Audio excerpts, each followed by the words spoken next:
અડધી રાત્રે ફોન આવે તો હું તૈયાર થઈને જતો રહેતો હોઉં છું, ક્યાંય બી પહોંચવાનું હોય ત્યાં. કામ કરવાનું છે ને એ બી એક નશો છે. અને મને એવું લાગે છે કે મારી ને તમારી ઉંમરના યુવાનોમાં નશો તો કામ કરવાનો જ હોવો જોઈએ, ચેલેન્જીસનો જ હોવો જોઈએ.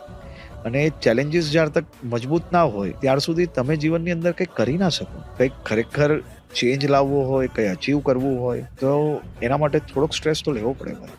આ સ્ટ્રેસ લોકોને કદાચ થાક લાગતો હશે, પણ હું આને એક્સપિરિયન્સ માનું છું. એટલે હું ખૂબ આનંદથી કામ કરું છું અને મને મજા આવે છે કામ કરવાનું, અને ક્યારેય થાક નથી લાગતો.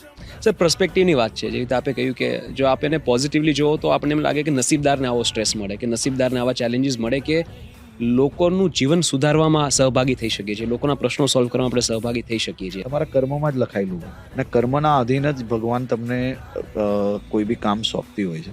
અને હું એવું માનું છું કર્મના અધીન મારા કર્મમાં લખાયું જ છે કે મારે એટલા લોકોને મદદ કરવાની છે. એટલે જે થાય છે બધું કર્મના અધીન જ થાય છે.